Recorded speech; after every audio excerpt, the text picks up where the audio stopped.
É com imensa alegria, Daniel, que nós te recebemos. Eu conheço você por nome, pelo seu trabalho maravilhoso.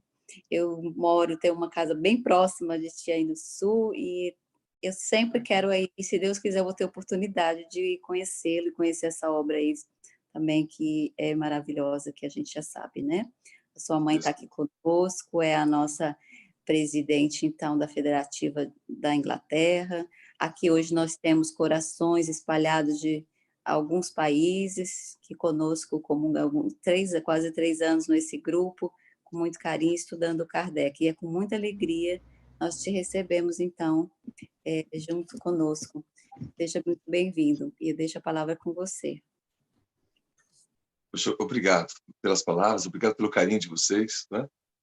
E estamos aqui num ponto do globo, né, longe de vocês, mas a afinidade que une quando a gente reflete sobre um ponto, se encontra via tecnologia para estudar, para crescer, para poder aprender uns com os outros, nos aproxima de uma maneira que a gente não consegue nem imaginar.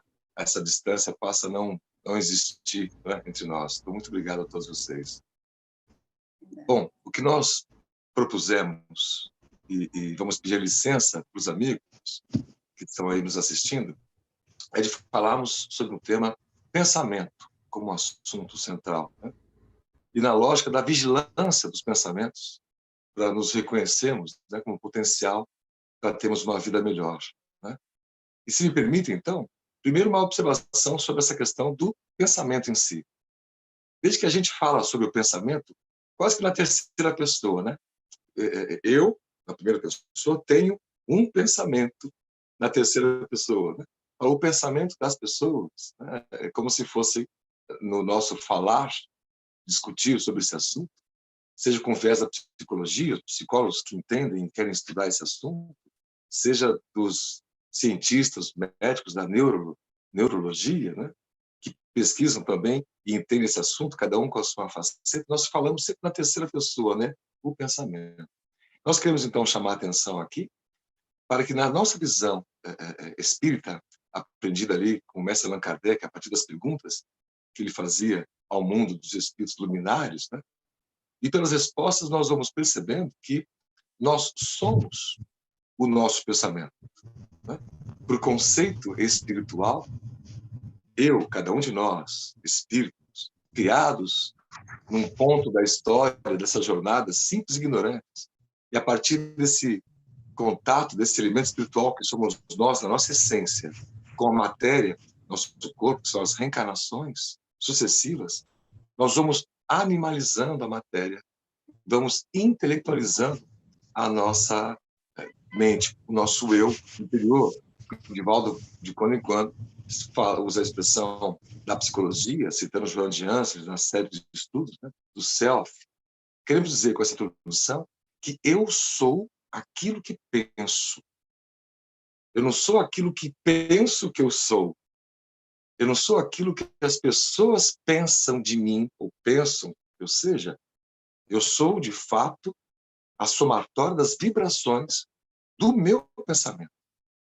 No nosso corpo, nós temos um dos principais órgãos que foi maravilhosamente desenvolvido ao longo de milhões e bilhões de anos, que é o nosso cérebro, que interpreta os pensamentos emitidos por mim mesmo na minha essência, eu espírito, eu alma.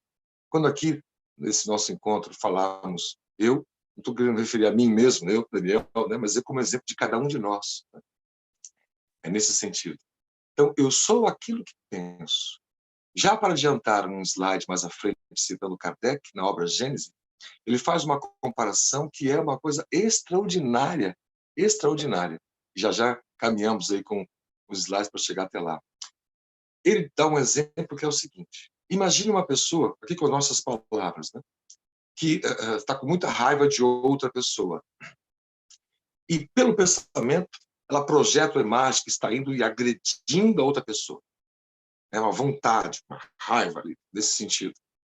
Mas, fisicamente, no corpo físico, ela não fez nada, ela se controlou. Ela só teve a raiva, emitiu o pensamento, mas ficou na dela quietinha.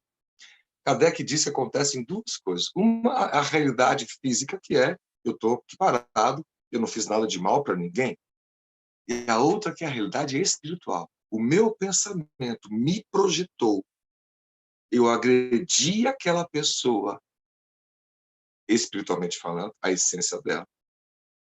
E, de fato, duas coisas, portanto, ocorreram ao mesmo tempo. Na ciência, sem entrar nessa seara mais científica, mais profunda, até porque não é a nossa área, não dominamos, nós sabemos que a única circunstância que permite duas coisas acontecerem simultaneamente é estudada pela mecânica quântica, a tal da física quântica, lá nas micropartículas, onde os elétrons têm comportamentos estranhos e misteriosos ainda para a ciência. Vejamos essa figura de linguagem. Veja, a gente diz assim, eu não quero mal para ninguém, mas de repente eu estou com tanta raiva de algum político ou de outro político e eu emito o seguinte pensamento, puxa, tomara que pegue uma virose, um problema de saúde, mas é só emitir. A minha imagem exterior, o meu corpo, as minhas expressões, continuaram dizendo que eu não desejo mal para ninguém, mas o meu pensamento vibrou negativamente, desejando que tal pessoa sofresse esta ou aquela situação. E nós somos quem? Nós somos aquele que pensa. Eu sou os meus pensamentos. Então, nesse exemplo, de fato, eu acabei fazendo mal, ou gerando uma frequência de pensamentos negativas em direção a alguém. Como se fosse uma prece ao contrário. Né? A prece, que na conceituação espírita e espiritualista, é a emissão de ondas de pensamento, uma frequência tal que é benéfica, que é suave, que é sutil, né? E tem uma frequência que faz atingir a pessoa objeto da minha prece com essa energia carinhosa, afetiva, mansa, doce, terna. O inverso também pode se dar, né? E se dá. Eu emito ondas de pensamento de raiva por esta ou aquela pessoa, não importa quem seja, né? Estou direcionando uma frequência de pensamentos negativa para aquela pessoa. Ora, alguém pode dizer, mas Daniel, este é um ponto de vista interessante do espírita, mas o que a ciência diz a respeito disso? E aí que está, talvez, o brilhantismo do momento que nós vivemos. A ciência tem dado passos cada vez mais largos na direção de descobrir ou de revelar o mundo espiritual, ainda lentamente, né? Você tem o trabalho dos queridos médicos da Associação Médico Espírita, que fazem pesquisas, outros cientistas que, independente da sua postura filosófica, religiosa, fazem pesquisas nessas áreas que vão descortinando a pouco e pouco. No campo dos pensamentos, nós nos permitimos chateá-los, vocês aí, um conjunto aí de quase que, acho que 7 pesquisas, para eu citar rapidamente uma a uma, para nós imaginarmos o que é que a ciência, portanto, imparcial, não vinculada a nenhuma religião específica, que formalmente ainda desconhece a existência de Deus, que formalmente ainda desconhece a existência desse princípio espiritual que somos nós, né? As que mais se aproximam, você tem uma lógica da psicologia que trabalha nas suas terapias, a nossa essência no campo dos nossos pensamentos, né? Você tem a psiquiatria, como nós temos a neurologia, que vão estudando os efeitos, ainda tomando os efeitos como causa. As sinapses entre os neurônios que vão sendo produzidas e elas vão se interpretando e vão produzindo as imagens, vão interpretando as imagens que nós vemos. Quem enxerga não é o nosso olho, quem enxerga é a nossa mente nessa situação da nova ciência. Portanto, estão chegando para e passo num ponto que nós, espíritos, acreditamos ser a mais pura verdade, que somos que vibramos. Nós somos o que pensamos. Muito bom, muito bem. Para e passo, o conceito que queremos dizer, pensamento é o ato de pensar, de tomar consciência, de refletir ou meditar. É a faculdade de conceber, de combinar, de comparar ideias, inteligência. Isso são expressões para dar um toque em relação ao pensamento. Veja que é de tornar consciente, né? Então, eu posso conhecer algo, está no campo do pensamento, eu li sobre alguma coisa, né? E agora eu entendo melhor sobre essa coisa, sobre esse fato. Não quer dizer que eu adquiri consciência ainda sobre isso. Consciência é quando eu transformo o conhecimento em atitude, em ação, né? Eu posso conhecer, por exemplo, os malefícios da bebida, do álcool, mas ainda não tenho consciência suficiente para domar as minhas inclinações, né? E controlar essa questão, né? Então, os médicos dão esse exemplo, né? Uma pessoa que bebe ou que tem algum outro tipo de viciação sabe, conhecimento, que aquilo faz mal, mas ainda não, aquilo não ainda não se alargou a ponto de se tornar a consciência, né? Como está aí no Livro dos Espíritos, e a presença de Deus em nós é onde está escritas as leis de Deus, na consciência, né? Talvez a segunda resposta mais curta de todo o Livro dos Espíritos, né? A primeira a mais curta é quando Kardec pergunta qual é o nosso modelo e guia, que serve como modelo e guia para a humanidade. A resposta é Jesus. Vamos juntar essas questões. Bom, dando sequência, não é novidade que a depressão, a ansiedade, a raiva, os sentimentos similares estão relacionados a doenças cardíacas. Olha que interessante. Já é um tom científico, aqui não há uma informação espírita. Uma alta dose de estresse, por exemplo, pode fazer o coração bater mais rapidamente e aumentar a pressão arterial, acelerando assim a possibilidade de um infarto. Aí, ainda ontem, nós estudando esse assunto, destacamos isso, né? Atletas olímpicos usam a autoconfiança que vem do, da força pensamento, né, positivo, para conquistar os milésimos segundos que os separam do segundo lugar ou separam da derrota. Autoconfiança. Há um grupo de coaches, né, específicos, treinadores desses atletas, que embutem neles essa lógica de que você pode, você consegue, você treinou para isso, você merece, você é muito bom. É quase que nos anos 80, quando saiu ali o começo de livros de autoajuda vinculados à neurociência, né? E algumas dicas diziam para você ir na frente do espelho e dizer: eu me amo, eu sou bonito, eu sou feliz, eu estou pleno, eu me perdoo. Quase como um exercício, né, diante do espelho, para que nós, a partir dos pensamentos, das frases ditas e repetidas, pudesse ajudar a canalizar os pensamentos para, de fato, acreditar nisso, para termos mais autoestima, mais autoconfiança. E isso, dizem os treinadores, os maiores medalhistas olímpicos, que ganham por milésimo de segundo aqui e acolá dos seus demais, têm isso como um ponto muito forte, tanto quanto o seu treinamento diário, físico, esportivo e repetido, né? Então, a gente vê por aí que a ciência está descortinando o poder que o pensamento tem sobre os nossos resultados, sobre as nossas ações e sobre as nossas doenças. Portanto, para o tema, título da palestra, a lógica, o tipo, o teor dos nossos pensamentos indica muito a qualidade de vida que nós temos. Isso a doutrina espírita nos ensina, mas isso a ciência já está ali muito próximo de descortinar em definitivo.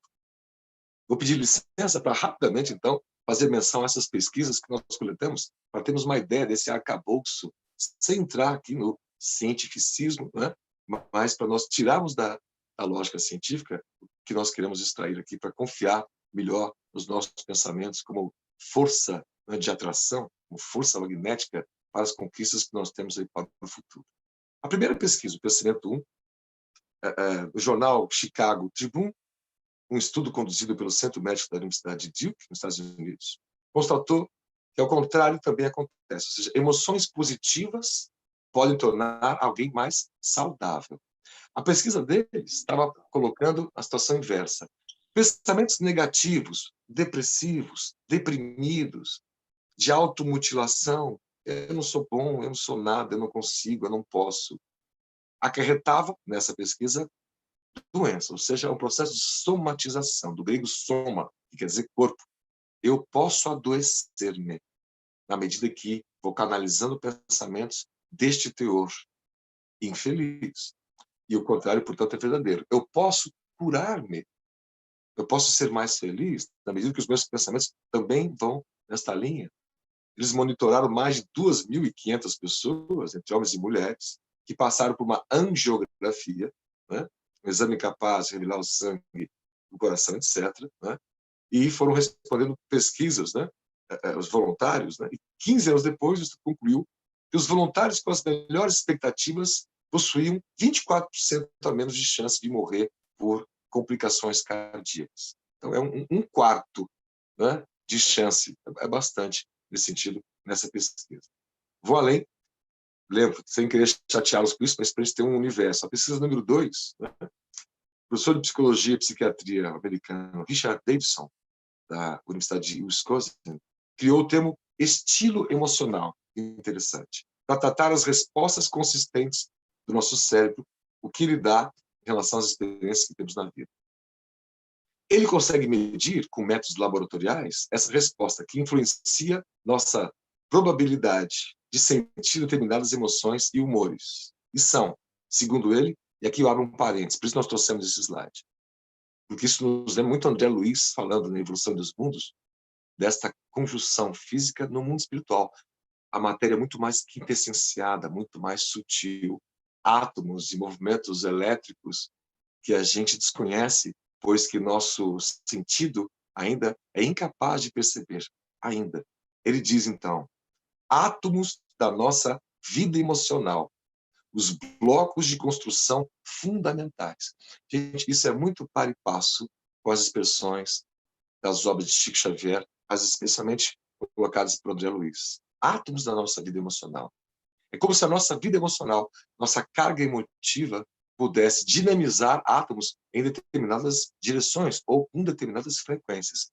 É isso que acarreta a consequência, mais saúde ou menos saúde. Né? Diz o especialista que o isolamento social que advém do pessimismo e de uma visão negativa da vida tende a fazer aumentar nossos níveis de cortisol e outros hormônios relacionados ao estresse, subir a pressão arterial e baixar o sistema imunológico, tornando-nos mais suscetíveis às doenças. Isso é a ciência quem está dizendo, estamos trazendo aqui para a gente ter essa noção mais exata de que ponto que está, né, o estado da arte, digamos assim, né, da ciência em relação a esse assunto. Cansando os amigos, peço licença, parimos para a pesquisa número 3. Pensamento positivo faz viver mais. Essa é da Universidade do Kentucky. Examinaram diários escritos por 1930 freiras, olha que interessante essa pesquisa, entre 18 e 32 anos, que viviam em um mesmo convento, e eles fizeram um ranking, né, com escalas de positividade da vida dessas queridas. 60 anos mais tarde, eles entraram em contato com as freiras que ainda estavam vivas, e com idades entre 75 e 90 anos de idade. Olha a dimensão e o tempo dessa pesquisa. Metade delas já vivia mais do que a expectativa. E entre as que eram mais velhas, todas haviam sido colocadas na escala mais alta dos pensamentos positivos, de acordo com os diários lá de 1930. Então, você vê que um início de pesquisa na década de 30, depois você revisita esses dados e faz a checagem com as pessoas e verifica, por estatística, que aquelas que tinham pensamentos mais positivos, na escala que eles fizeram, mais obviamente positivos, nesse sentido, viveram mais. Então, está atrelando o pensamento com a questão da saúde. Mais rapidamente, indo para 4, para a gente ir fechando essas pesquisas, aqui no JAMA Psychiatry, conduzida por estudiosos do Leiden University Medical Center, na Holanda. Adultos considerados otimistas têm 55 menos chance de morrer do coração. Na mesma linha, quase que da primeira pesquisa, né, confirmando, né, por diversas outras fontes, universidades, esse potencial que tem, essa lógica, né, essa integração que tem entre o que eu sou, que sou aquilo que penso, e o resultado disso, as consequências na minha vida, na minha saúde, no meu bem-estar, na minha vontade, né, de olhar para frente. A pesquisa número 5 das 7 que nós trouxemos para os amigos fala de felicidade e otimismo, né? Essa com esse tom da palavra sucesso que nós já vamos entrar. Né? Na Universidade da Califórnia, Riverside, publicado há mais de 10 anos, na revista científica Psychology Bulletin. A pesquisa foi uma revisão de diversas outras anteriores, né? E contempla 275 mil pessoas. De todas, é a mais ampla que nós encontramos em termos quantitativos, né? Liderada pela professora Sonda, que passou a vida acadêmica dedicada aos assuntos da felicidade. O que ela conclui? A felicidade é positivamente associada com autonomia no trabalho, satisfação, performance, comportamento social, apoio, popularidade e renda. Eles dão um passo a mais. Isso estreou uma categoria, uma área, né, que é vinculada muito a essa questão do pensamento positivo e o sucesso. A palavra sucesso, como quer dizer, o sucesso pessoal, da riqueza material, da conquista. E aí nós vemos com algum cuidado essa questão. A palavra sucesso vem de sequência, sucessão. Uma sucessão não é um sucesso muito grande, né? Uma sucessão é uma sequência de coisas, uma sequência de sucessos. Sucessos são as conquistas a cada segundo, a cada dia, a cada passo que nós damos. É a criança que aprende a andar, é a criança que aprende a falar, somos nós que aprendemos um tema novo, somos nós que refletimos sobre pontos frágeis que nós temos na nossa personalidade, e a partir dessa reflexão nós vamos empreendendo mudanças. Eles foram canalizando lógicas, ideias de que esse tipo de pensamento positivo faz com que a gente tenha tanta força, ou mais força, para vencer os embates da vida, para acreditarmos em nós mesmos, que como resultado daria mais chances para as pessoas terem mais sucesso financeiro, sucesso econômico. E veja que aqui a gente não quer fazer essa lógica do sucesso financeiro e sucesso econômico, que não é esse o objetivo do espírito, da alma. Né? É o sucesso nesse sentido moral. Né? É a arte, a ciência de aprendermos a amar, a afetar o outro com o nosso afeto. Né? Mas, sem sombra de dúvida, a pessoa que, de acordo com essas pesquisas todas, que se reveste de um pensamento positivo, de acreditar em si mesmo, ela pode chegar mais longe e, de fato, obter um sucesso financeiro e profissional melhor, porque tem este ar de quem quer fazer, de quem quer trabalhar, né, de quem quer acordar cedo e gerar resultados, né, quer ter conquistas, realizações. Aí entra a vaidade ou a ambição de cada um nesta medida. Né? A gente não quer atrelar o pensamento positivo à ambição de conquistas materiais, muito embora há inúmeros, né, clínicas, ou coaches, ou consultores, né, de bem-estar, que têm esta lógica de trabalho, né? Fazer com que a pessoa mude seus pensamentos para que ela tenha mais riqueza. Né? Mas fica aqui esta menção ao pensamento positivo. A penúltima, já deixo de cansá-los com isso, a pesquisa número 6, fala de pensamento e percepção, um estudo de Stanford, uma grande universidade, né? E acompanharam 61 mil pessoas, então é um número também vastíssimo em termos quantitativos, né? E por mais de 20 anos acompanhando, e 71% tiveram mais chance de ter problemas, de morrer, aqueles que acumulavam pensamentos negativos, né? Destrutivos entre si. A conclusão, segundo os pesquisadores, a percepção pode afetar positiva ou negativamente a nossa motivação. A percepção que temos da vida.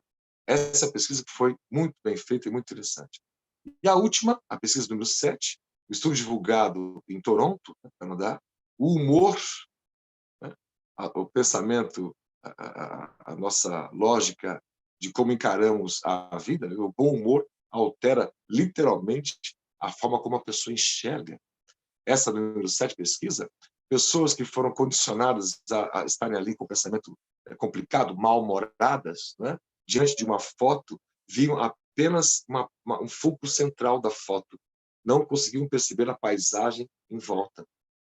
E ali, no âmbito da pesquisa, pessoas que foram colocadas numa situação de estarem bem-humoradas conseguiam ver um retrato, uma pintura, por exemplo, todo o espectro, a visão muito mais holística do holo, o todo. Né?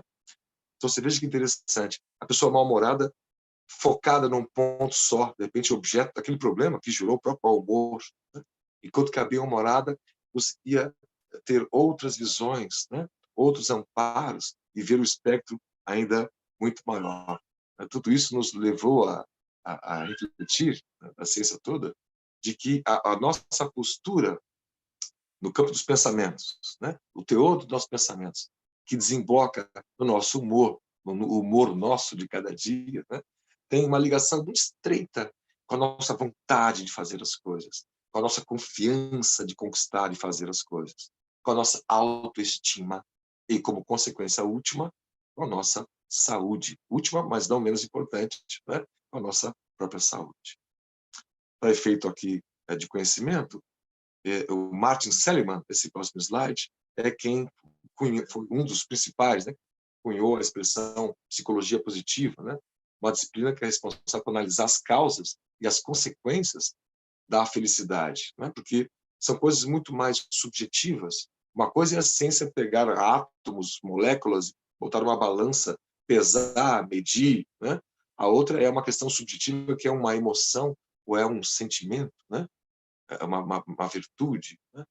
E ele alerta, né? Muitas vezes o otimismo pode nos fazer não ver as coisas com muita clareza. Às vezes o excesso de otimismo pode não ser exatamente o otimismo na sua forma mais pura.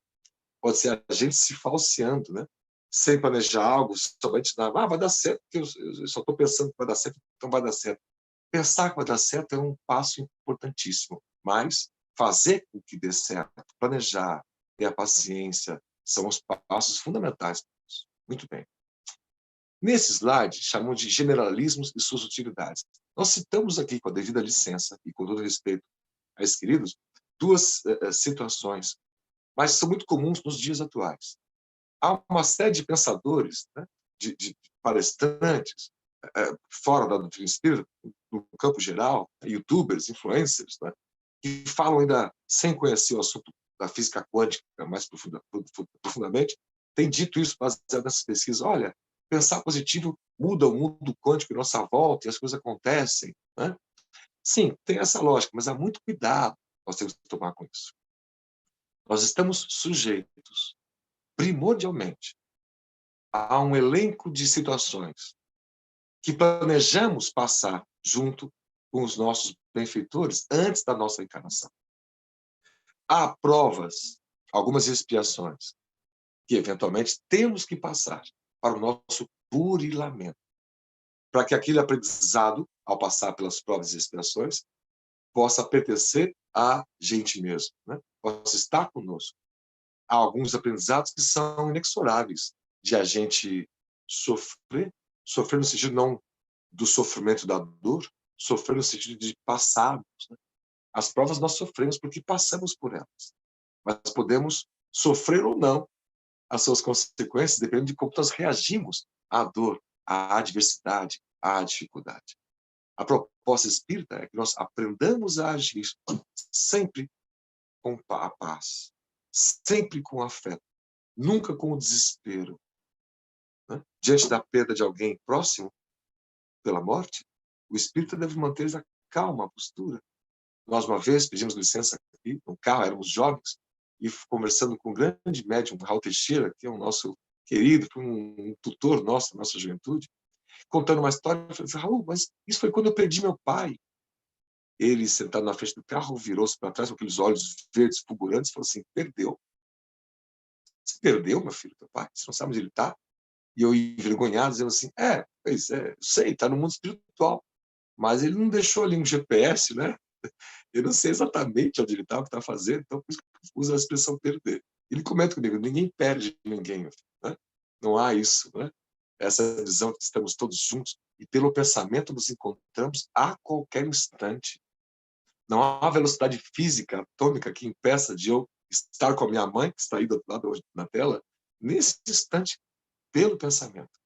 Isso, Espírito Emmanuel, as falas de Chico Xavier citando André Luiz, já nos ensinam, a obra espírita toda nos ensina essa questão que é maravilhosa, porque amplia a vida, dá uma plenitude na vida, nos consola, sabendo que irei reencontrar pessoas que há muito tempo não vejo, outros que deixei de ver nessa vida, e logo mais, daqui a alguns anos, nós voltaremos a ver. Isso quando, nos desdobramentos, todas as noites do sono, o nosso espírito, uma vez liberto do corpo, enquanto ele descansa os músculos, os seus sistemas neurais, seus sistemas, todos que fazem com que essa máquina perfeita do corpo possa se manter em funcionamento, a nossa alma, que é o espírito encarnado por conceito espírita, né, pode estar de acordo com as nossas intenções.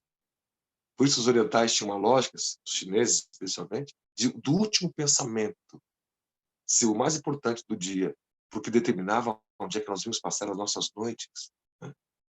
Nós vamos dormir com pensamentos de preocupação, de raiva, de dificuldades, e nós temos mais dificuldades durante a noite de estarmos em ambientes que possam assegurar a nossa confiança, a nossa paz, a nossa tranquilidade, né? Então, esta lógica determina o último pensamento, diz eles, e até antes da morte, determina como será a nossa passagem, a nossa sequência.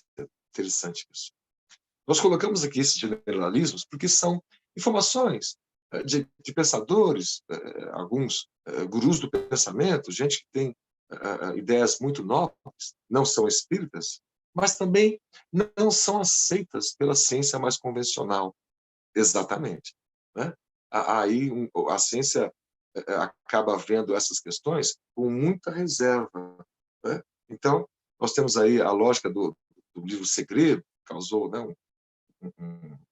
alcançou muitas pessoas com essa lógica que o pensamento positivo tudo pode alcançar, etc. Veja que há uma verdade ali por trás, mas não podemos pegar todo esse contexto e aplicar dizendo que é isso que o espírita pensa, porque não é bem assim. Nós estamos sujeitos às nossas provas, nossas inspirações, independente do que pensamos e do como pensamos. Isso pode atenuar, pode abreviar as provas e inspirações, dependendo dos pensamentos que nós temos, mas não escapar delas, né? Porque isso é a corrente do tempo que faz com que chega. Hoje de manhã, uma pessoa me escreveu isso no Facebook, a partir do material que nós colocamos, né? Mas eu tenho tanta vontade de eu vinculo meu pensamento numa direção específica, mas as coisas não acontecem, Daniel. Será que isso é verdade? Eu digo com ela, olha, tem coisas que não são para acontecer mesmo, né? Por mais que você possa pensar 1000 vezes, né? E quem diz que estamos pensando com o coração e não com um certo desejo ali por trás escondidinho, né? Quem diz assim, eu estou pensando positivo, que é para ter mais recursos financeiros, porque assim posso ajudar mais pessoas, né? Por trás desse pensamento, será que não está só a vontade de ter mais recursos financeiros? Como se fosse uma negociata, né? Sabe quando amigos brincam aqui, né? Quando os jogos lotéricos acumulam, falei, eu vou jogar. E até conversei com Deus lá que se ganhar, eu dou metade para obras de caridade, mas fica com a outra metade, né? É difícil alguém negociar assim, olha, se eu ganhar, eu dou tudo para obra de caridade, né? É pouco provável que alguém negocie isso. Estamos brincando com esses exemplos, mas para mostrar como são fugitivos, como nós temos escapismos nos nossos pensamentos, né, caminhos, às vezes, tortuosos, para alcançar alguma coisa que a gente queira lá, né? Você tem um grande autor, Deepak Chopra, muito citado também, com a lógica do pensamento, ele é guru de várias celebridades do pensamento, porque ele, de fato, muda a nossa postura, nosso jeito de ver as coisas. Mas nós não queremos linkar aqui que há um conjunto de 7 leis, ou assim, leis para o sucesso. Isso fica pensando apenas mudar os pensamentos para conquistas materiais. E a nossa lógica espírita é mudar nossos pensamentos para conquistas morais. A lógica material tem isso menos importância, e ela é consequência do que temos pela frente, e isso está nas mãos de Deus. Os recursos necessários para possamos dar encaminhamento às nossas vidas, isso não está ao nosso alcance, não deve ser uma busca. Peço licença aqui novamente, mais de 20 anos como professor das universidades na área de negócios, das empresas, vimos muito isso, né? Os jovens serem treinados para enriquecerem o mais rápido possível. E nós criamos uma sociedade de, hoje, empresários que podem prejudicar o meio ambiente a fim de obter lucro mais rápido. Podem prejudicar comunidades a fim de obter lucro mais rápido. Os exemplos estão aos montes, no mundo inteiro. Desabamentos de empresas, né? E assim por diante. Esta nova leva de pessoas, de jovens e crianças que estão vindo aí, vão ser educadas, não treinadas, educadas para pensar no bem coletivo. E o lucro será consequência do bem coletivo, e não o ponto principal, o ponto princípio, o ponto que dá o start ao processo. Nós vemos aí os irmãos das demais religiões que há alguns discursos do evangelismo econômico, que é que a pessoa que está ali naquela igreja, nossos irmãos evangélicos, muitos têm muito disso, o discurso é que ele mude de vida, né? Para que tenha uma vida melhor, financeira. Tem que mudar uma série de pensamentos. E a pessoa uma vez em contato com esse novo tipo de pensamento, vai encontrando amigos e fazendo entre eles, um ajudando o outro. Né? Um empresário evangélico contata funcionários preferencialmente evangélicos da sua própria igreja, e assim a chance de que as pessoas tenham mais sucesso econômico é maior, porque é um grupo, é uma rede, né? Que vão se ajudando, né? Como outras etnias, outras raças também tinham e têm ainda essa lógica colaborativa entre os judeus, por exemplo, né? Nos seus kibbutz, nos seus processos de aprendizado, né? Nós vemos com muito cuidado quando o discurso é para a pessoa enriquecer, melhor de vida, então tem que doar, mas com muito respeito a gente vê aquelas que genuinamente fazem isso para a pessoa mudar a sua vida no campo dos pensamentos, de deixar as viciações, né? Então são generalidades importantes que acontecem na sociedade para que a gente conheça.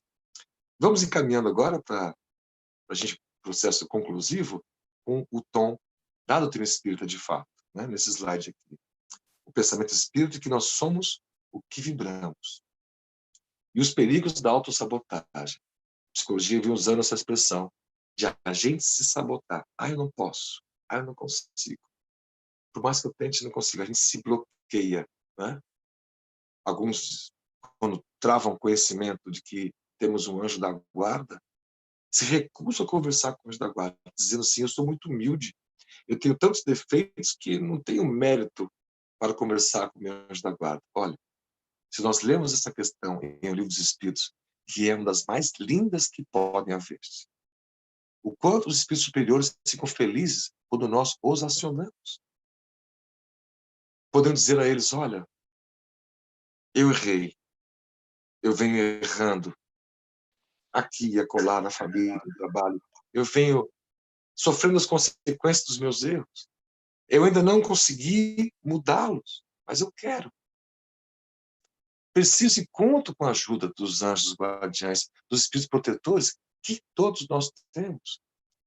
Deus criou um mundo de uma maneira tão magnífica que nenhum dos seus filhos fica sem amparo. E é pelo pensamento que nós travamos essas conversas. É nesta hora que nós temos que usar o nosso pensamento para dizer, meus anjos, eu estou aqui. Ajude-me a mudar a forma de ver ou de sentir algo por alguém. Ouvimos uma mãe, esses dias, comentar disso dos dois filhos, a dificuldade que ela tinha em relação a um deles, especialmente. Não sabemos o que há por trás ali, mas quantas histórias, quantas reencarnações eles podem estar vindo juntos. O que explica uma afinidade muito grande por um filho e um amor grande também pelo outro, mas uma dificuldade de relação, diferenças que têm que ser aparadas. É por isso que estamos encarnados numa família, para acertarmos essas diferenças e salientarmos os pontos em comum. Então, nós vamos vendo uma maravilha da natureza, que é saber que eu não estou circunscrito ao meu corpo. Eu posso estar onde eu quero estar agora, pelo pensamento. Não estou preso ao corpo.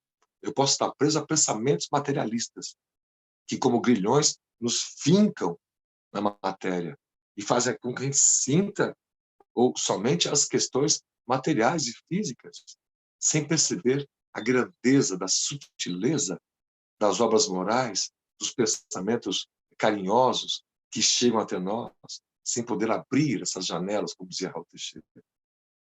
Muito bem. Allan Kardec, Pensamento Espírita, a Revista Espírita, diz: o pensamento é atributo característico do ser espiritual. É ele quem distingue o espírito da matéria. Olha que interessante. Qual a diferença entre o espírito e a matéria? O pensamento. O espírito pensa, a matéria não pensa. Sem o pensamento, o espírito não seria espírito. Então, veja que aqui Kardec deixa muito claro que nós somos aquilo que pensamos.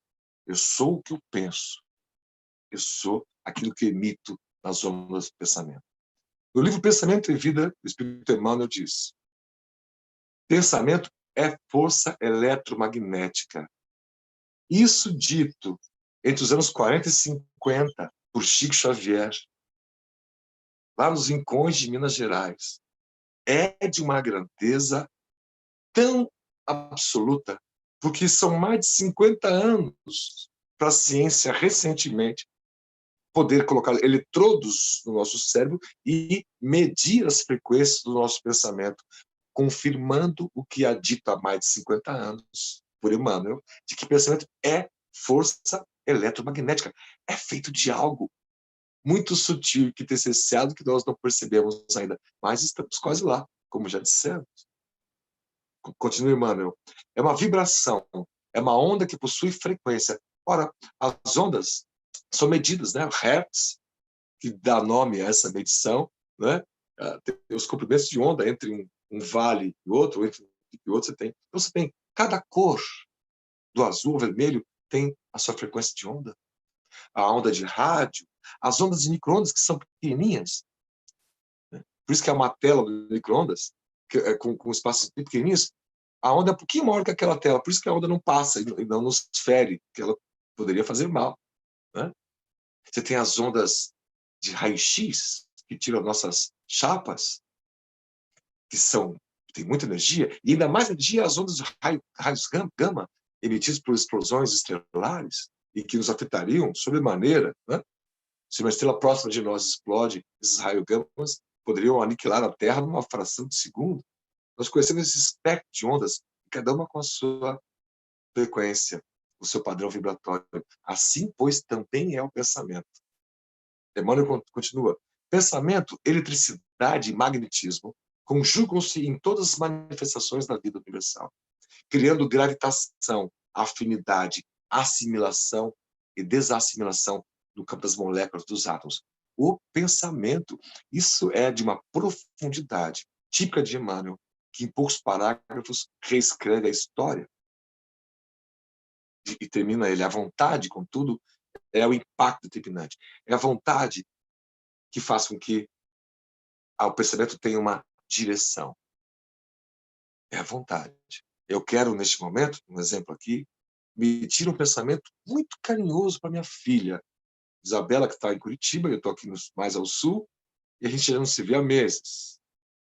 É a vontade que determina que essa minha onda mental, carregada de afeto, portanto, uma frequência muito sutil, possa chegar até a minha filha nesse exemplo. Já André Luiz, para o Chico Xavier, no livro Mecanismos da Mediunidade, diz que podemos compreender, sem dificuldade, do pensamento ou radiação mental, a substância de todos os fenômenos do espírito, a expressar-se por ondas de múltiplas frequências, confirmando o que o Emmanuel disse também para o Chico. Ele diz, André Luiz, valendo-nos de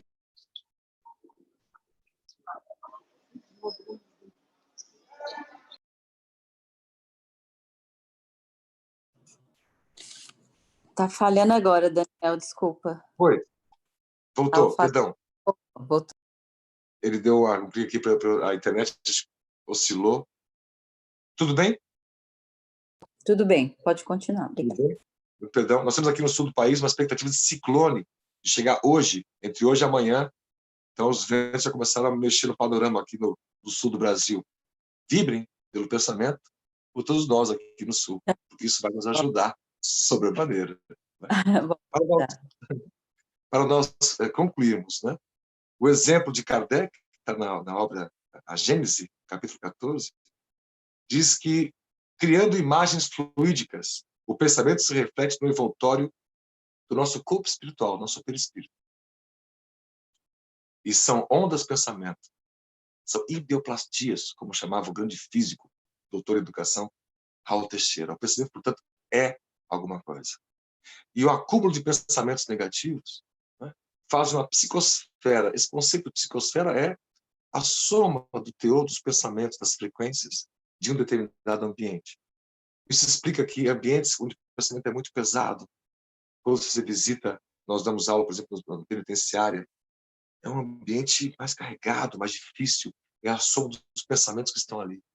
Quando a gente vai num hospital, a gente sente um outro tipo de psicosfera, também difícil e carregado, né?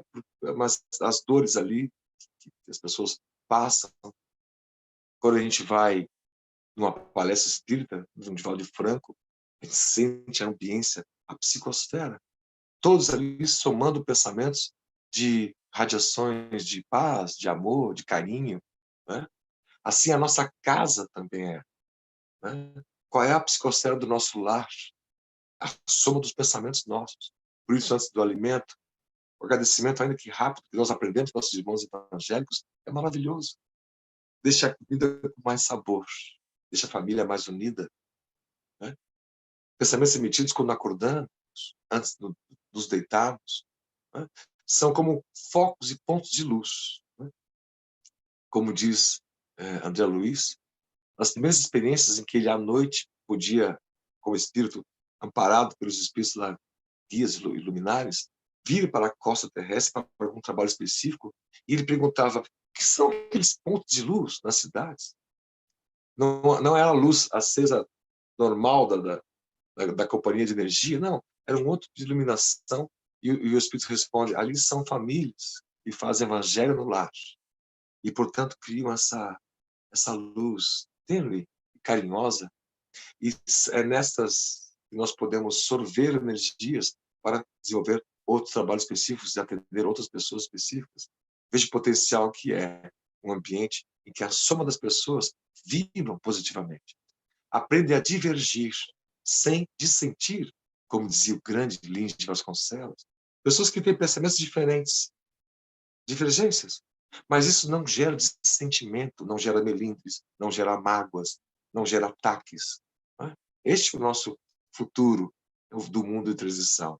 De mantermos pensamentos e pessoas que têm ideias diferentes sobre a vida, mas cuja divergência não gere dissentimento, não gere raiva, não gere ódio, não gere essa vontade de que alguém fique mal. Mas, eu não fiz nada, eu só pensei isso, mas esse pensamento fez com que a gente fizesse aquilo de fato, né? Como diz Allan Kardec. Então, a nossa conclusão é para lembrar, né, como eram os primeiros cristãos, que se reuniam na simplicidade, sem nenhum tipo de ritual, né, e faziam menção e conversavam sobre o Cristo. Você imagina a luz que sai das palavras quando são ditas, das imagens quando são pensadas, né? Uma luz tênue que o nosso olho não percebe, mas a nossa alma percebe. Assim, quando nós abraçamos alguém que amamos, nós sentimos aquele calor de volta. É alguma coisa que não é subjetiva, é muito objetiva. A nossa ciência vai desvencilhar essas questões logo mais nas próximas décadas, que nós já estamos chegando à porta de entendermos o potencial que temos disso. Para encerrar, lembramos de um catador, seu Xavier, nosso amigo, que está na ONG Mutirão há muitos anos, que ainda ontem, nos falando, ele está com um problema sério, com boca inchada, nos dentes, sem renda. Né? Eu falei: Xavier, como está? Ele: estou com isso, mas estou bem, meu filho. Eu estou muito bem. Sabe por quê? Porque esse Xavier está nos meus áudios. Porque eu estou com Deus, ele falou. Meu Deus do céu. A gente aprende com essas almas que são muito nobres, disfarçadas de pessoas muito simples, nos rincões, das periferias. Eu estou bem, meu filho. Por quê? Porque eu estou com Deus. O pensamento dele estava nas alturas, confiante, de que aquilo que estava passando, de alguma maneira, ele tinha que passar. Com perseverança, com tranquilidade, com fé. E é isso que nos deixou muito emocionados quando o Sr. Xavier, que passa esses perrengues na vida todos, mas passa com a tranquilidade de alguém que já foi conquistando degraus morais e que a gente ainda aqui está na caminhada. Portanto, pensamento é vida. A nossa vida, o nosso eu, é o nosso próprio pensamento. Possamos vigiar nossas intenções. Possamos vigiar o teor dos nossos pensamentos. Aquelas raivas ocultas que sentimos pelas pessoas. Vigiemos, espíritas. Orai e vigiai. A oração para colocar nossos pensamentos nos campos infinitos das vibrações mais doces. E a vigilância para evitar com que a gente permita que pensamentos de uma frequência muito dura, hostil, difícil, possa ganhar tempo nas nossas vibrações. Portanto, este é o nosso singelo recado, singela conclusão para esta manhã de hoje aqui no Brasil, tarde de hoje aí para os amigos de fora do país. Muito obrigado, Deus por todos nós. Que assim seja. Muito obrigado, Daniel. Foi muito esclarecedor. Acho que todos nós só podemos acrescentar, sabendo, né, que é vontade, né, que tudo parte da vontade, é vibração, força magnética. Então, todos nós podemos vibrar, todos nós podemos ajudar uns aos outros, não é? Eu agradeço muito mesmo.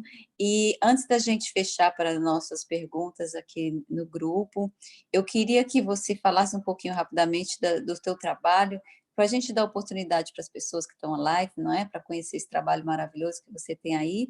E depois, então, encerramos com as suas últimas palavras e vamos às perguntas. Pode ser assim? Pode, claro. Muito Obrigado pela obrigada. oportunidade. Bom, nós estamos no Brasil, todos nós sabemos das dificuldades que temos, né, em relação à educação das famílias mais vulneráveis, né, as desvalidas, como chama Joana de Anjos, por Divaldo Franco, nas periferias, nas zonas rurais, né. Nós temos, de fato, aqui, cada um de nós que está numa cidade aqui no Brasil está a 5 minutos de carro de uma família que ainda passa fome, em pleno 2020, novo milênio, no mundo à beira de um processo de transição. E lá em O Livro dos Espíritos nós aprendemos que uma civilização, ainda não é avançada nem de perto, quando há pessoas que ainda passam fome, né? Então, essa é uma questão que nos faz refletir que temos que caminhar para a assistência, a ajuda de alguma maneira. Primeiro ponto. Mas mais importante que isso é a educação. Porque quando as crianças e jovens são bem educadas, elas aprendem a ter autonomia, mais independência, elas podem caminhar melhor, sem depender sempre da ajuda. O que nós estamos fazendo no Brasil é há décadas ajudando com assistências sem educar. Então, os netos continuam recebendo cesta básica e benefício para poder ter uma vida minimamente digna, sem que falte o básico, mas não aprenderam a caminhar, porque falta educação. Então, nós temos uma ONG, um Instituto de Educação, prioritariamente educação, e é evidente que a esteira assistência faz parte. As pessoas precisam das cestas básicas para completar a alimentação saudável, nesse sentido, e outras situações mais diversas no campo da saúde, e assim por diante. Nossas crianças aqui no Brasil, nas escolas públicas de periferia, com 10 anos de idade, não conseguem escrever o nome. É isso que nós mapeamos, fizemos provas disso, isso já há muitos anos atrás, como fomos abrir o mutirão. Jovens do ensino médio, eles se formam no ensino médio, têm o diploma de certificado de conclusão do 2º grau, como nós chamávamos antigamente, mas não conseguem escrever uma redação pequena. Então não conseguem passar uma entrevista de emprego para nenhum emprego. Não entendem o formulário, são analfabetos funcionais, como chama aqui a pedagogia. 1/3 do nosso país, isso é o IBGE que diz. 1/3 é analfabeto funcional. Então, é urgente o trabalho de educação.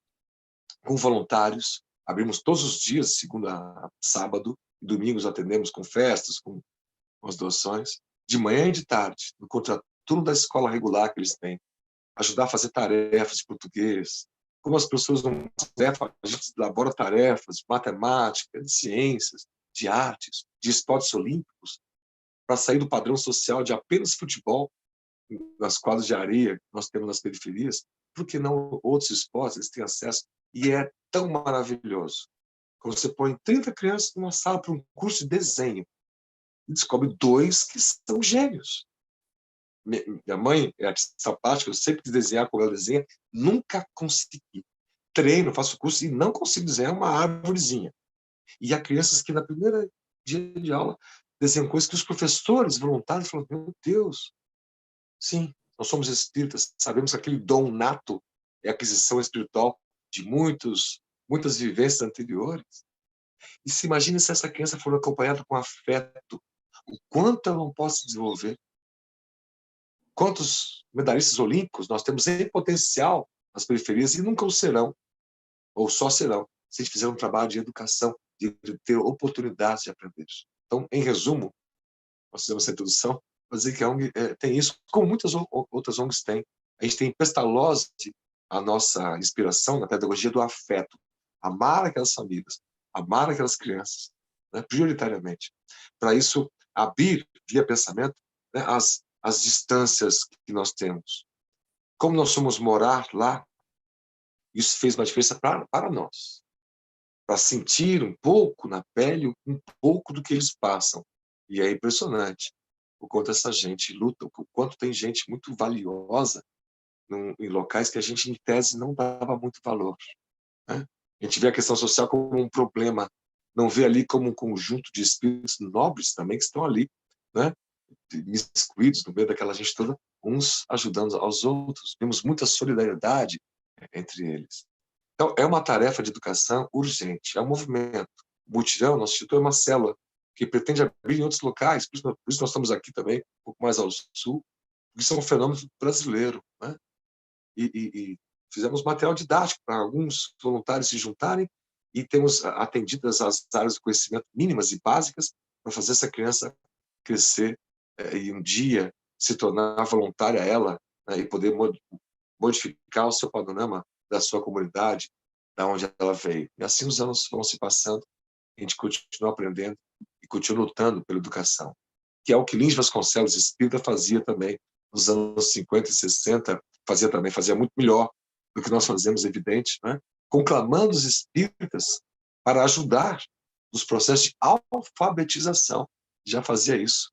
Eu lembro que boa parte da renda dos ativos das federações espíritas aqui do Sul, de São Paulo, do Paraná especialmente, são doações do Lins, enquanto foi empresário, né? E o espírito continuou trabalhando por aí, inspirando os espíritos a trabalharem pela educação, porque é a ciência, a arte que transforma, né? E a ciência espírita, a doutrina espírita é eminentemente educativa, educadora. É com ela nós temos que nos inspirar para seguir em frente. E continuamos seguindo. Vamos contando com as ajudas dos amigos, ainda da maneira tradicional, doações, recursos, da transparência ao uso desse recurso, do que nós gastamos, né, para fazer atingir e atender as crianças. A última, perdão pela extensão, a última coisa que estamos fazendo agora, nesse momento, é o material didático, porque o ano está perdido para essas crianças. As crianças das escolas particulares têm ensino à distância, continuam fazendo as lições pelo computador, Google Classroom, aplicativos. Nas escolas públicas, há esse esforço também, mas as crianças não têm internet em casa, não têm computador em casa, então simplesmente estão de férias. É um ano perdido, nós já mapeamos isso, colocamos isso até um tempo atrás agora no Facebook, etc., e temos um grupo ajudando, a gente está coletando material didático para as crianças terem atividades para recuperar um pouco o ano, senão a desigualdade fica ainda maior. Ainda maior. Eu cito o exemplo, eu peço licença, meu filho Kalel, hoje faz mestrado, e estudou numa escola particular muito boa.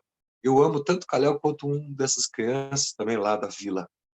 Só que ela não teve a mesma dificuldade que o Kalel teve. O deslíquio fica muito grande. É preciso dar mais igualdade, mais oportunidade. Esse é o nosso papel. Tá, só para saber, para os nossos amigos que estão live, onde é que procurar quando precisa de ajuda? Tem um website? Instituto Mutirão, pode me procurar no Facebook, né, Dani Rossi. Eu sou mais conhecido como o filho da Elza Rossi, né, na verdade, né? As pessoas falam, ele, sim, é o filho da Elza Rossi. E, então, tem uma página do Mutirão, Multi-Irão, tem 2 dias, uma brincadeira com a palavra Mutirão, né, no Face, tem nosso WhatsApp, não deixar 47992136699, e a gente fica aberto aí aos amigos para explicar melhor o projeto, o que fazemos, etc. Perfeito, muito obrigada, então.